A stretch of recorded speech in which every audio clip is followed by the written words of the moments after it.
America is in the midst of an opioid drug epidemic.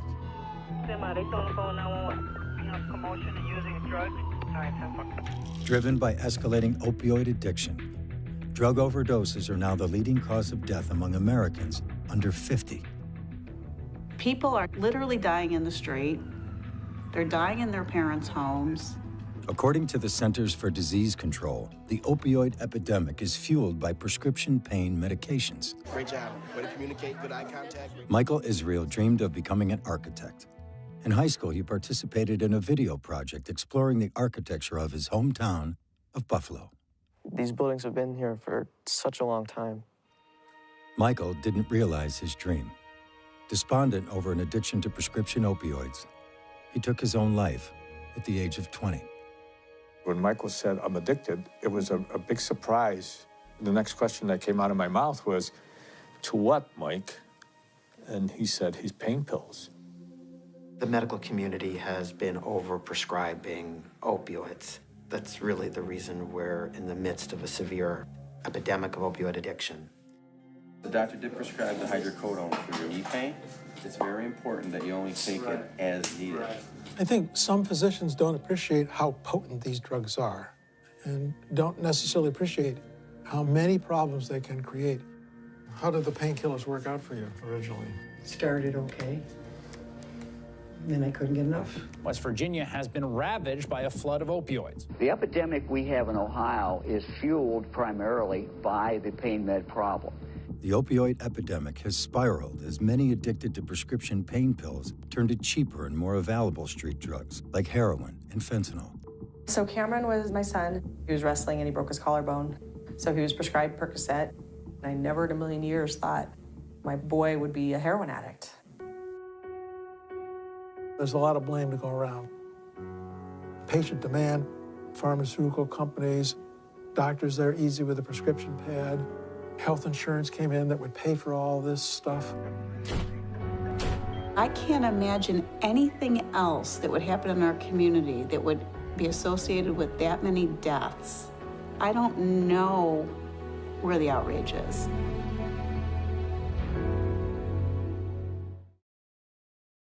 It's very hard to get over this image every day and every night of your kid taking his last breath.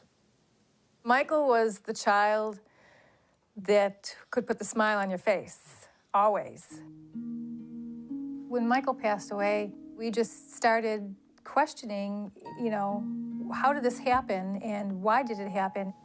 How did Michael get addicted? What happened to Michael? And then you find out we're all ignorant when it comes to addiction. We don't know very much about addiction because we never thought that it would happen to us. According to the Centers for Disease Control and Prevention, the number of drug overdose deaths in America has never been higher.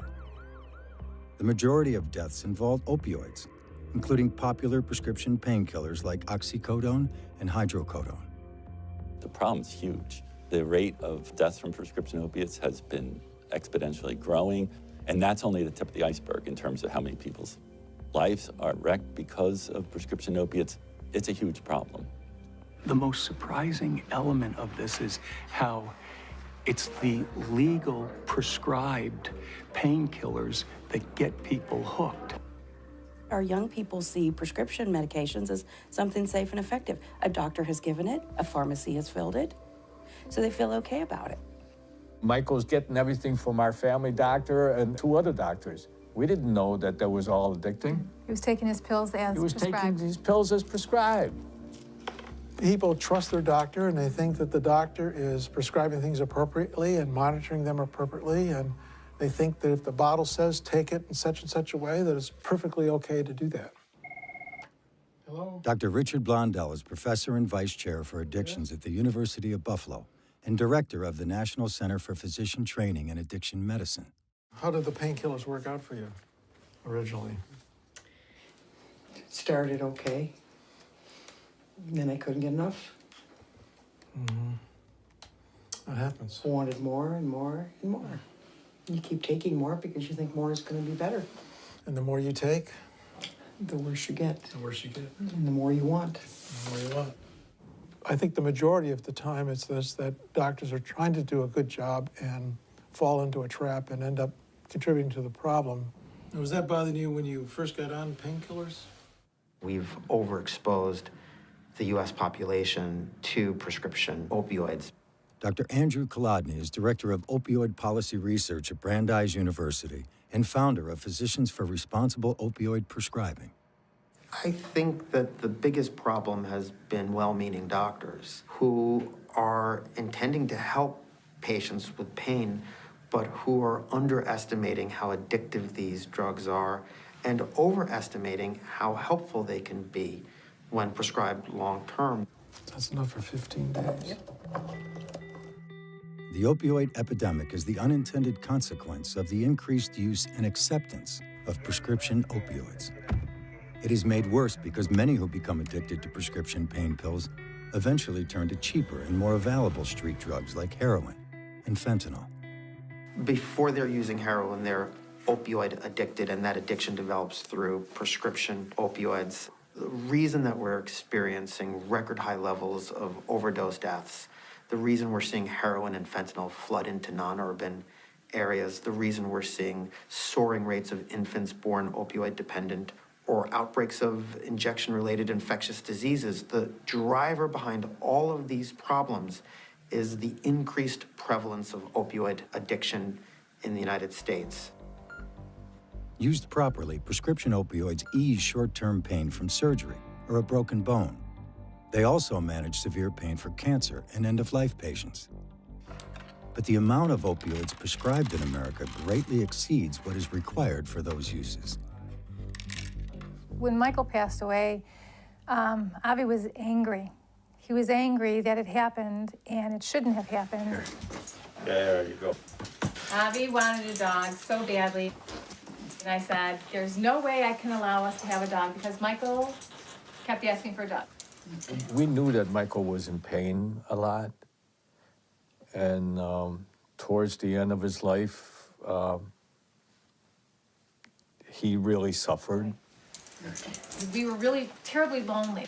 So I finally gave in, and much to my surprise, this dog has given us such joy.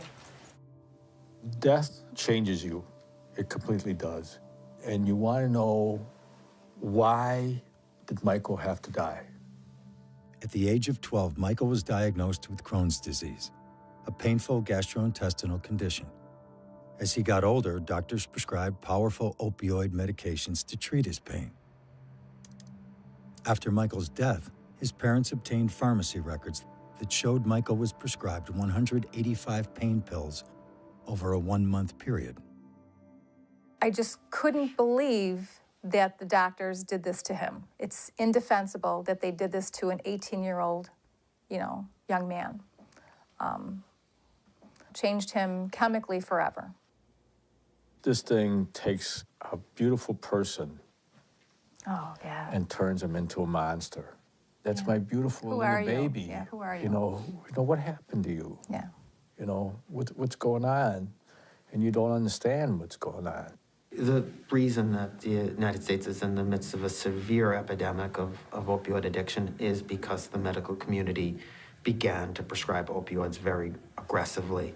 And as the prescriptions went up, rates of addiction and overdose deaths went up right along with the increase in the prescribing.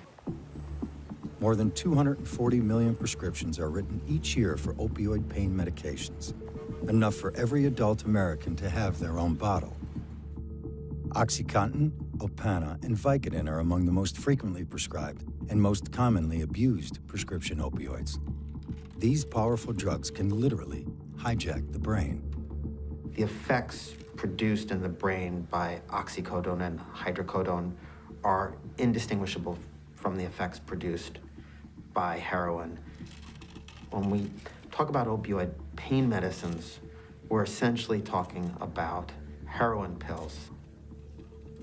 It is a very powerful drug. It's a different addiction. The course for opiate addiction is you fall off a cliff. So there's no gentle slope downward with consequences and an opportunity to evaluate what's going on, it is right off the cliff. With repeated exposure to a highly addictive drug, just about anybody can become addicted. We're acutely aware of the fact that it's broad and it's not just one subset of the population that's doing it. It's kind of a problem that's affecting all age groups, all races, both sexes. That allows it to become bigger because it affects so many people. Unlike previous drug crises in the United States, the opioid epidemic impacts rural, city, and suburban communities and touches every socioeconomic group. Opioid addiction is a 50-state epidemic. Wyoming County is a rural county. The population is approximately 23,000. Very tight-knit, hard-working type communities here. The mountains are beautiful here. I mean, the people are genuine and good people. Oceana is a close-knit community. They're still good here, but through the years it's progressively gotten worse, and it is getting worse. West Virginia has been hard hit by opioid addiction. It has one of the highest opioid prescription rates in the country and has one of the highest rates of opioid overdoses and deaths. The majority of our kids are affected by drugs in their immediate family. Good morning. In our career education class, we've talked about what do you want to be when you grow up? We know that we have to meet their basic needs before they'll ever reach out to, English or math. We're going to talk to each other, kind of be a sounding board. What does this career really, consist of?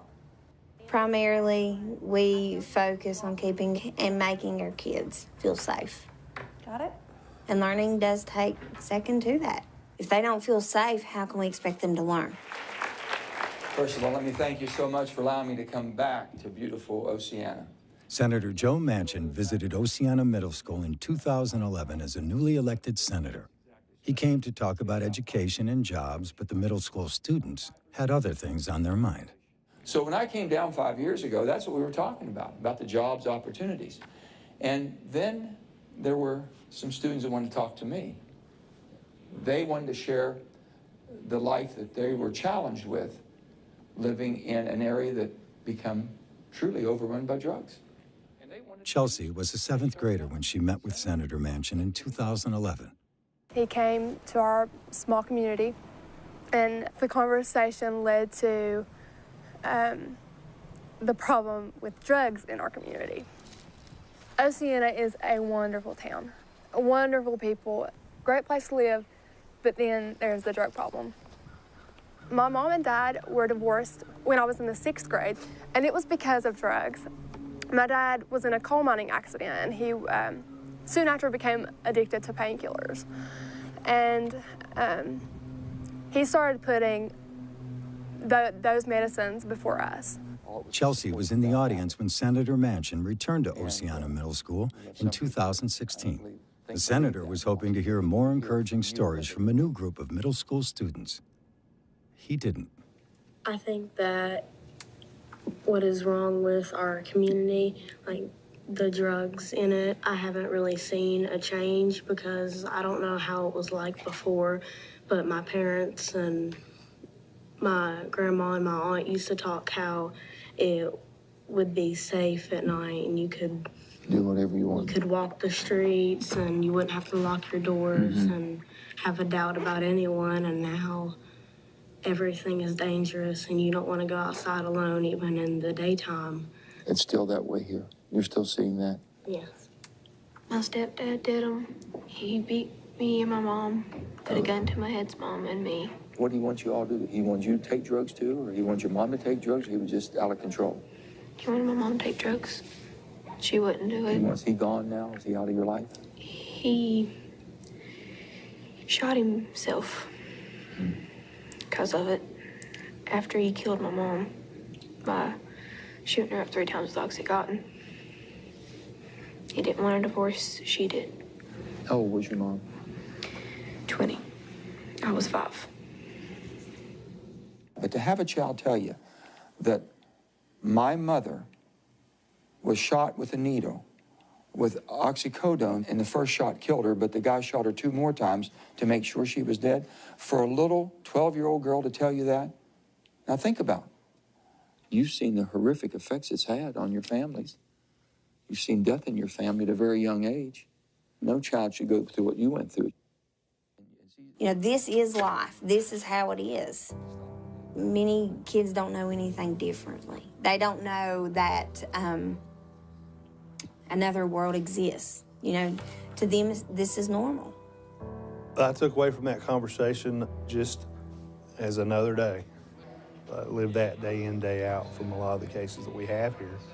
Very sad stories, and I've heard some horrendous stories over the years from this part of the state. You heard their stories. They were worse than ours were for 5 years ago. My story, it's sad, but their stories were devastating. Like, it was very upsetting to hear those. It's unbelievable that it's just getting worse. Every day we battle this, the effects of the drugs. We battle the addictions right here in school. They're precious kids, and they all have special qualities. We need to save their lives. We need to. I would just tell them that they had their future, and I don't want to ever have to go through that with myself or my family that I will have in years to come. We don't want this for our children, so maybe, you know, maybe we're not doomed. Children should not have to live like these children have had to live. They didn't ask for it. Teacher Deborah Davis fights the opioid epidemic at school and in the community.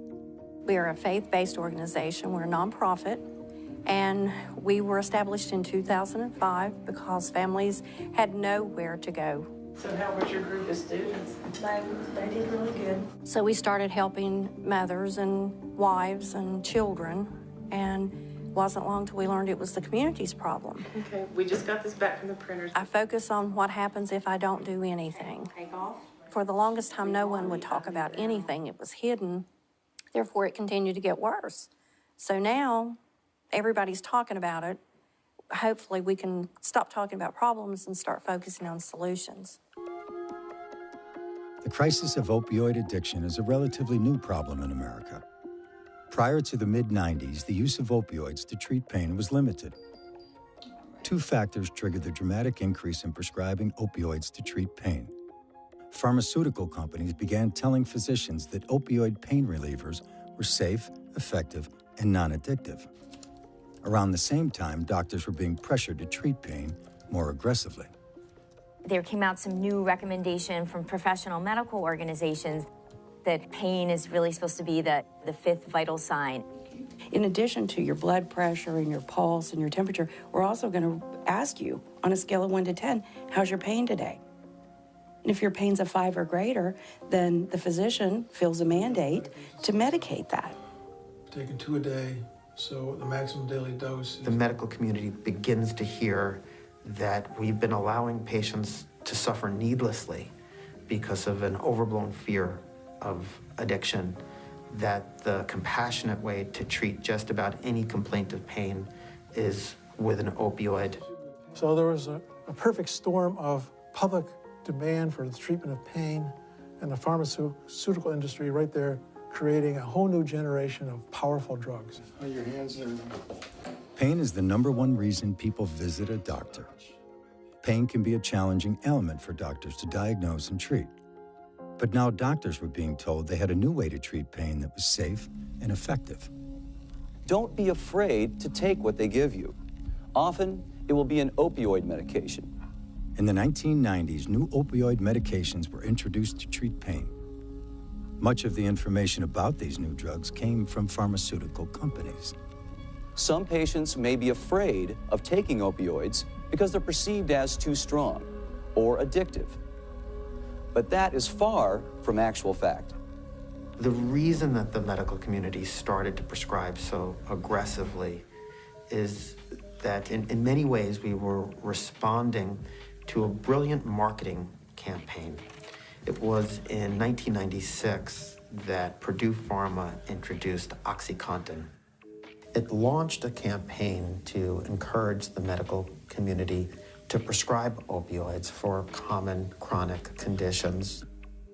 The marketing effort included paid trips for doctors to workshops on pain treatment and visits from drug reps who often oversold the benefits and understated the risks of prescribing opioids to treat pain. While OxyContin was the most successful of the new prescription drugs, other companies were producing painkillers and engaging in similar marketing activities. The aggressive marketing increased the use of prescription painkillers to treat common types of pain, from toothaches and migraines to sports injuries and back pain. We start to hear that we shouldn't worry about patients getting dependent on the drug, that you can taper people off easily, and that this is the safe and effective way to help people with chronic pain. And what they were teaching was certainly wrong. I would describe that as one of the factors that contributed to the current crisis, and that never should have happened. It's unfortunate that it did. Ann Pritchett is Vice President for Policy and Research at PhRMA, an organization representing pharmaceutical companies in the United States.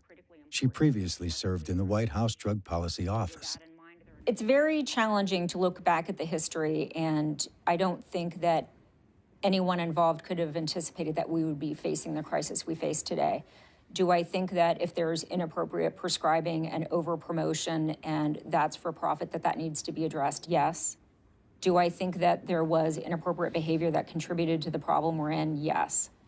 But do I think that that's the sole reason why we face the opioid crisis we do today? I don't. The way that you can do well financially, the way that you can have a blockbuster drug, is if you can get the medical community to prescribe your medicine for common conditions, long-term conditions. And if it's a drug that's very difficult to discontinue using, well, then you've got a pretty good recipe for a blockbuster. As problems with opioid medications emerged, pharmaceutical companies faced increased scrutiny. In 2007, Purdue Pharma paid $634 million to settle charges that it misled the public about the risk of addiction. The epidemic we have in Ohio. In 2017, several states filed suit against a handful of pharmaceutical companies, accusing them of conducting marketing campaigns that misled doctors and patients. Despite the concerns, opioids remain one of the most prescribed drugs in the United States. My issue is, why is there all this surplus product? I don't know why pharmaceutical companies are not held accountable to that. If there's only this much pain demand, but this much product, then obviously you know your product's being used for other purposes. Since 1999, sales of prescription painkillers in the United States have quadrupled. During that same period, the Centers for Disease Control says there was no change in the amount of pain reported by Americans. There are enough opioid pain pills prescribed in 1 year to medicate every adult American for a month. So clearly, we have a disconnect here. We have a situation where there's over-prescribing because it doesn't seem reasonable to think that for every American, there should be a 30-day supply of a prescription opioid. But how do we address that and still ensure that those with legitimate need are receiving access? I understand and empathize with the incredible pain and suffering that these families are facing. To blame the pharmaceutical industry as having the sole responsibility, I think, is misguided and wrong. I don't think that any one factor has led us to the current opioid crisis. It didn't happen overnight. It's not going to be solved overnight. And the more you open up this Pandora's box, you find a broken system in this country where there's parts scattered everywhere. And there's people who need help, and they're broken, and they can't get the help because our healthcare system is based on making money. Blood pressure's good. It's always an issue about who pays for anything. We live in a capitalistic society, and our healthcare system is funded through payments, usually fee-for-service. So there's always a discussion about who pays for what and when. The Department of Health and Human Services estimates the economic impact of the opioid epidemic at $75 billion a year. Much of that cost is borne by insurance providers, including government insurance programs such as Medicaid, Medicare, and veterans programs, and by private health insurers. Public and private insurers confront both ends of the opioid epidemic, paying for prescription drugs for pain patients and then paying for treatment when patients become addicted. And we were extremely troubled by all of the headlines that everyone has seen about the explosion of opioid abuse in this country. And we were mindful of the fact that often this starts out with prescription drugs. Dr. Harold Paz is Chief Medical Officer for Aetna. He has an extensive career as a physician and healthcare administrator. Because of the addictive properties of these drugs and the fact that they're very effective at eliminating pain, the pendulum swung way out, but at a tremendous cost and in tragic ways. We have to bring it back to the middle. When a physician writes a prescription for a narcotic, we depend on the physician to make the appropriate decisions around, does the patient need a narcotic? So our role is not to sit in the room with the doctor and second guess those decisions. But what we can do is look at the overarching patterns that exist. Health insurers collect information about the prescribing patterns of doctors. Aetna initiated a program to contact physicians about their opioid prescribing. We really wanted to focus on physicians that are writing a lot of prescriptions for opioids. We started with the top 1%, and we said to the doctors, based on this data, based on the CDC recommendations, you are an opioid superprescriber. Along with the letter, Aetna provided a checklist for doctors to use when prescribing opioids. But some question whether letters are enough to address the problem. We expect that our physicians are going to be well-trained, they're going to practice appropriately and professionally and ethically, and if they aren't, we have in our communities and in our states the mechanisms to identify that and make sure that those problems are corrected. Patients and prescribers really need to understand that opioids are highly addictive. It doesn't mean that they should never prescribe it or that the patient should never take it. It means we have to be very careful with these drugs. We have to avoid using them when we can. And for many types of pain, we can avoid opioids. We have alternative treatments. I'm treating the tissue in your neck and around your head. Helps relax this area, help with pain too, okay? Okay. In 2016, the Centers for Disease Control created the first national guidelines for prescribing opioids for chronic pain. A key recommendation encouraged doctors to use non-opioid approaches to treat most pain. But changing doctor and patient reliance on prescription painkillers is challenging. I have a solution that will make this whole problem go away. Dr. Daniel Alford is professor of medicine at the Boston University School of Medicine, where he directs an opioid prescribing education program. The solution is if the insurance industry would pay for comprehensive pain management services. Under one roof, you can get massage therapy, cognitive behavioral therapy, acupuncture, medication management, you name it. I want patients to start demanding multimodal comprehensive treatment. I want them to say to their doc, I need something better. And they should be calling up their insurers and saying, why don't I have access to all these other treatment modalities? Of course, we need to continue to find more effective ways to treat pain. And we certainly support every physician that wants to provide an alternative to narcotics. Our problem is with other therapies, alternative therapies, that are not clinically proven. Until they are, we're not going to cover it because we don't have a basis upon which to say it makes sense to cover it. What we have to look for are clinical studies that prove efficacy. Some alternative treatments are covered by insurance, but coverage varies from company to company and state to state. Insurers face pressure to pay for pain medications, but are also challenged to control overprescribing.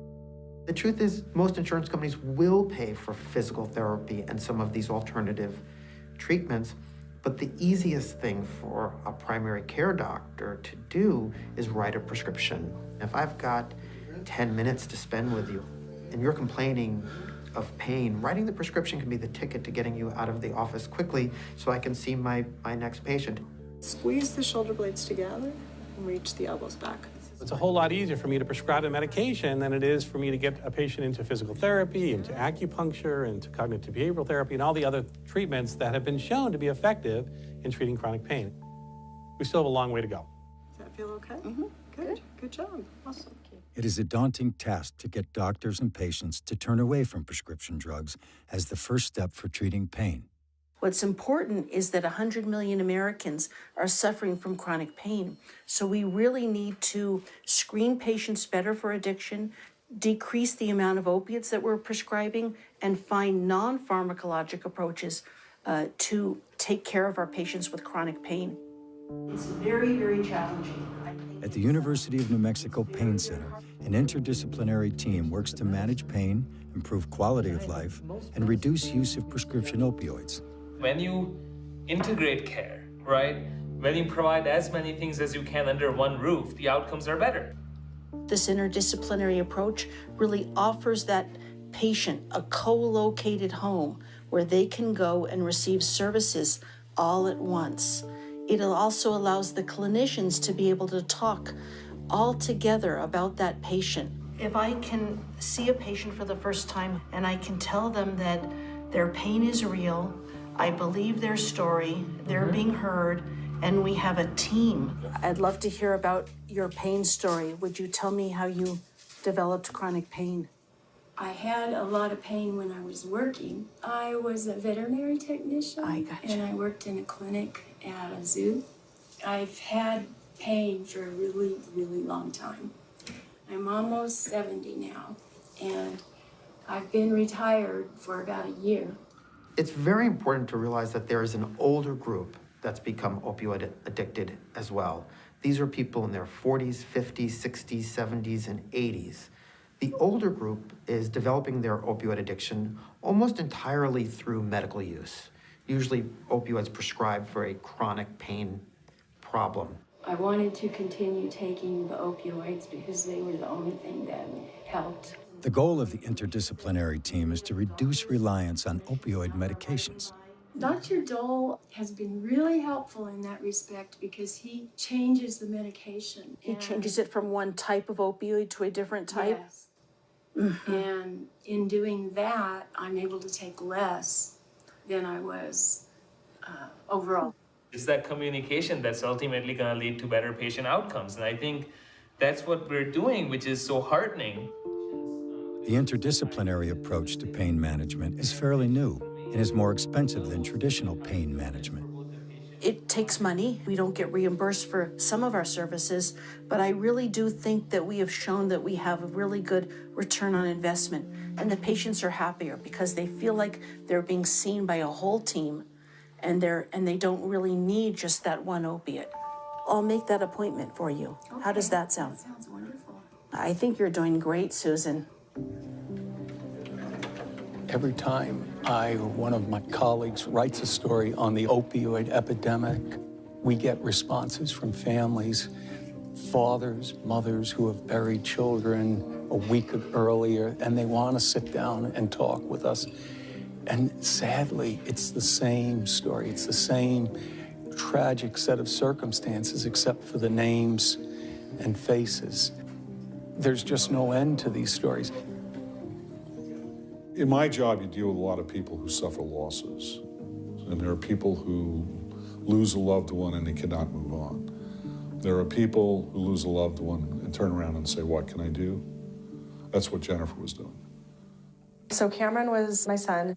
He passed away 5 years ago of a heroin overdose. I never in a million years thought that, my boy would be a heroin addict. So like I said before, and I'll say it again, I love life. I love all of its fights. Cameron was a student and athlete at one of the top high schools in Albuquerque, New Mexico.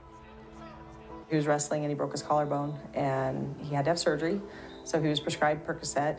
He was injured about 3 months later again in a football injury and broke his other collarbone. And he didn't require surgery the second time, but they gave him more painkillers the second time. You're given 30 pills by a doctor and you think that they need to take all 30 of them because otherwise why would they give you so many? It didn't even cross my mind that it was something that was dangerous or addictive or anything like that. It's fairly typical kids would get injured, whether they were in wrestling, football, gymnastics, Suddenly they're on a road, and it's a fast track, and it doesn't take very long. Cameron's road to heroin addiction was paved with prescription painkillers. Eventually, he turned to cheaper and more readily available street drugs. Nearly half of people who use heroin were first addicted to prescription painkillers. That wasn't his, goal in life, to get addicted to opiates and then move on to heroin. I didn't even know that opioids and heroin were related. It's not that there are young people out there who are deciding one day that heroin sounds like a fun drug to try. Before they're using heroin, they're opioid addicted, and that addiction develops through prescription opioids. The pills are very expensive on the black market. They switch because it's much less expensive. We've seen overdose deaths in that group rise very rapidly because the heroin supply has become more dangerous. It has fentanyl in it now. The migration from prescription pain pills to heroin has changed the demographics of drug addiction in America. While heroin use has increased in most socioeconomic groups, some of the greatest increases are in demographic groups with historically low rates of heroin use. Every person I've ever talked to who ends up a heroin addict, they talk about how when they were doing pills, they would never do heroin. They would never put a needle in their arm. Crossing those thresholds into the next phase, it's literally 5 minutes, because you go from, I've never hit a needle in my arm till a needle was in my arm. And now we're off and running. I was completely shocked. I quickly found out that, drugs don't discriminate. They're everywhere. For an addict like Cameron, what happens is that drug replaces everything. It replaces your love for your parents. It replaces your love for your friends, your other family members. You steal, lie, cheat, do whatever you can to get the money to get your next fix. That sounds like a cliche, but it's a cliche because it's true. That's what happens. Since my son passed away, my life has completely changed. I felt like nothing was the same anymore, and nothing meant as much anymore. And so it was very difficult, and it's still very difficult. Even though it's been 5 years, it still feels like it was yesterday. As with many parents who lose a child to opioid addiction, Jennifer has devoted her life to helping others. She started Serenity Mesa, a youth addiction recovery program. We do long-term treatment for young men age 14 to 21, and we provide not only drug treatment and counseling, but life skills, high school education, and job placement, job readiness programs, things like that.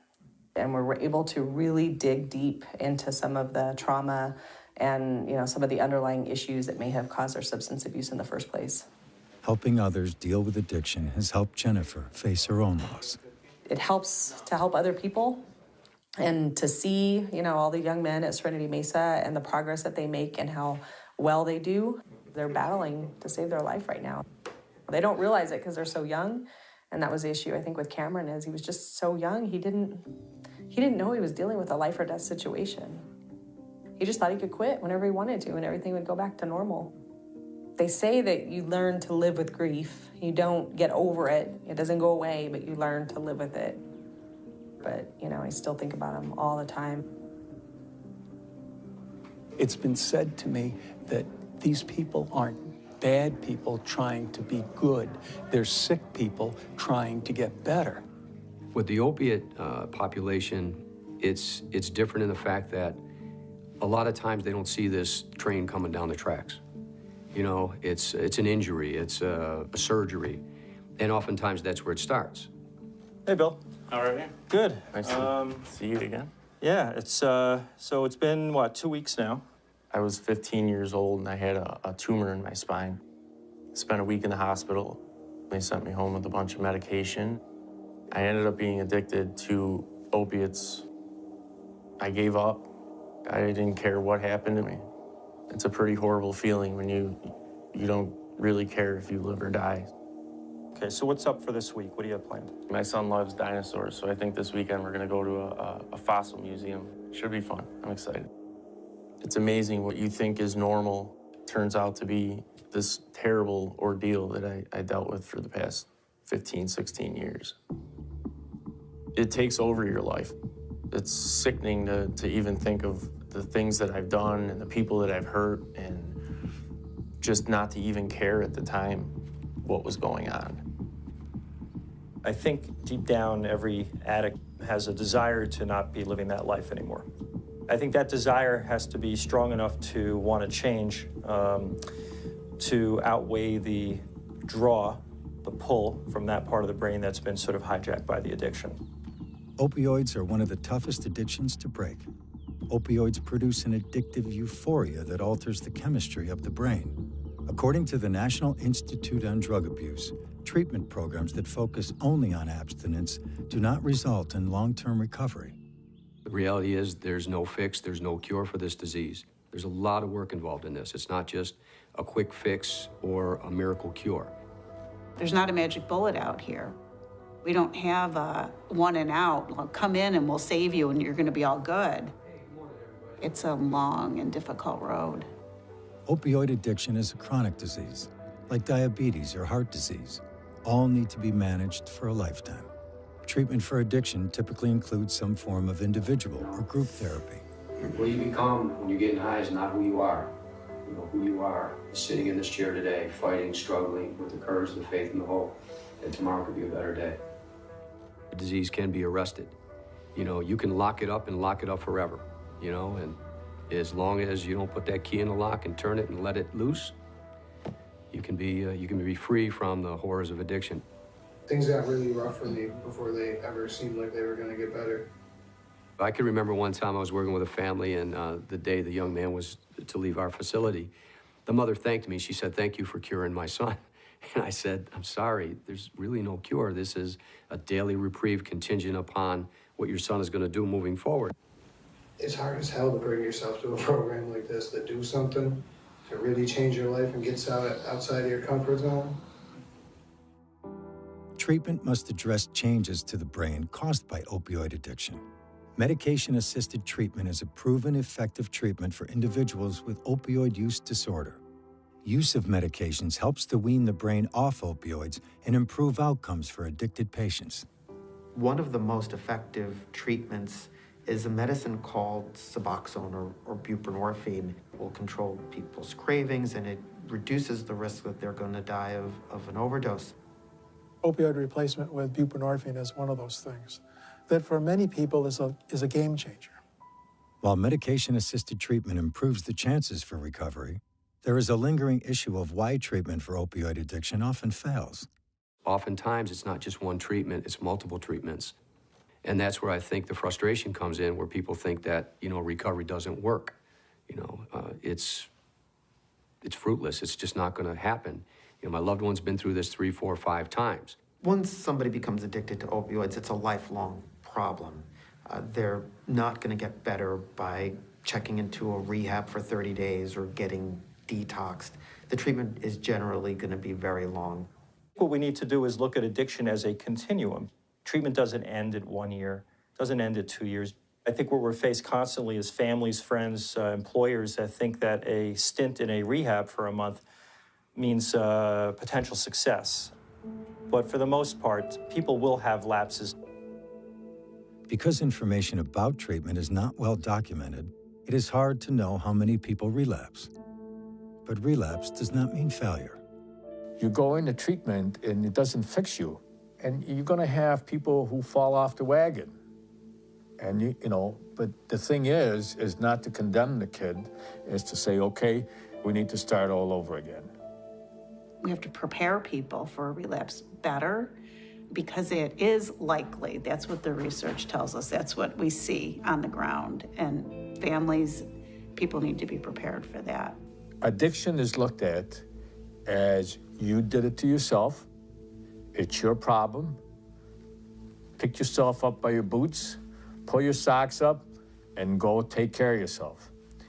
It doesn't work like that. It doesn't work like that at all. Is everybody excited about getting going here today? Yeah, all right, let's do this. One of our most popular classes are cycling or spin, as people know it. Treatment goes beyond dealing with the power of the addiction to help patients reconnect to seemingly ordinary activities. Pick up your pace a little bit. It not only helps with your fitness, improve fitness, but it also improves your mood, which will then, they'll feel better about themselves, they'll have better confidence in themselves, because they are very broken when they first come into us. It's not hopeless, but because it's not an easily resolved problem, they're scared out of their minds. It took me to get hope in myself that I could do this before I could even really make any actions toward recovery. You walk around here and you talk to the people that are here, and for this point in time, they have a chance. The challenge for many is finding access to treatment. The National Institute on Drug Abuse estimates fewer than 12% of Americans suffering from substance use disorders receive treatment. For many, the stigma associated with opioid and heroin addiction gets in the way of treatment. But when you talk about addiction, sometimes that triggers responses based on prejudice and ignorance. So there are some who might think that it's not a medical problem at all. It's just a moral character defect. It's a really important thing to work on yourself and have goals again. What I don't like about describing this as an abuse problem is I think it puts in people's mind the notion that what we're dealing with is a problem of people behaving badly, taking dangerous drugs because it feels good and they're accidentally killing themselves in the process. That isn't what's going on. Once you're addicted, you're not doing it because it's fun or you're choosing the lifestyle. You're doing it because you have to. Those are things that we can use for our recovery. You should not be ostracized and you should not be punished because something happened to you unintentionally or accidentally. The families that are grappling with a loved one that is in the throes of addiction, our message from personal experience to them is grab your child, hold them tight, and let them know that you're in it together. You know, it's not just them alone. You're in it together because that child is in for the fight of their life, for the rest of their life. This disease has been killing thousands of people in the past few years. When Avi and Julie Israel lost their son to opioid addiction, they wanted to help other families. This is all about awareness to a very horrible addiction. Avi and Julie started Save the Michaels of the World in hopes of preventing other family tragedies. This disease is killing people across the country. You know, there's no boundaries to it. There's no class levels. There's no education levels or any of that stuff. There's people dying all over. It should be more of an outrage out there. People should be out there demanding results. I think there's not more outrage because the people that are not affected don't think it's going to happen to them, which, you know, that's a false sense of security because, you know what, you are one car accident, one surgery, one wisdom tooth, one sports injury away from the disease of addiction, because that's how fast it can happen to your family. There is a growing outrage. Not enough. Maybe we might have been in a better place right now if there had been more outrage early on. And so now we're reaping the consequences of what we have sown, and now we're trying to undo some of that stuff. And it's a lot easier to do it than it is to undo it. There are small signs of progress in combating the opioid epidemic. The Centers for Disease Control reports opioid prescribing peaked in 2010 and decreased each year through 2015. Experts say the drop is a sign the culture of overprescribing is changing. But fewer prescriptions have not resulted in a drop in opioid addiction and death. There are no easy solutions to the opioid epidemic. While treatment is essential, any long-term approach must focus on prevention. If we had the right education and people were motivated the right way, they wouldn't get this disease in the first place. So there's a great amount of hope if we shift our thinking about our approach to this disease and shift more towards prevention and early identification. The way you respond to disease epidemics or outbreaks is really by accomplishing two things. The first thing that you need to do is to prevent new cases of the disease. You want to contain it, keep new people from getting it. And the other thing that you need to do is you need to treat the people who have the disease so they don't die from it. That's really going to be the only way we can bring down overdose deaths in the short term. I would start with a massive educational campaign, the same kind of educational campaign and awareness that they did for any other new kind of emerging disease. So now we have to start thinking about educating our children better, about educating doctors better, about educating parents better, about educating our public health officials better, about educating our politicians better. All of those people have to come together to really affect a strategy of prevention. Well, I believe that we need to educate at a much younger age than we do now. But again, because of the disease of denial, many folks are going to say, well, we don't need that in my town. We don't need that in my school. That's for down the road. But the problem is, down the road is right in your locale. We've got to fix this. And it's going to take some big-time solutions here. This is not going to be something where you put up a couple of billboards and it's all going to get better. People want it all fixed next month. You know, here's the problem, now at 5 o'clock, solution, film at 11. It ain't going to happen. Everybody has to accept their little piece of responsibility for this and do their part to fix the problem. As long as everybody's saying, pointing the fingers and blaming somebody else, it's not going to get done. But I think what is beginning to have an impact is increasingly you're seeing families that have been affected by the problem speaking out. And some of these family survivor advocates are having an impact. I think prevention is key.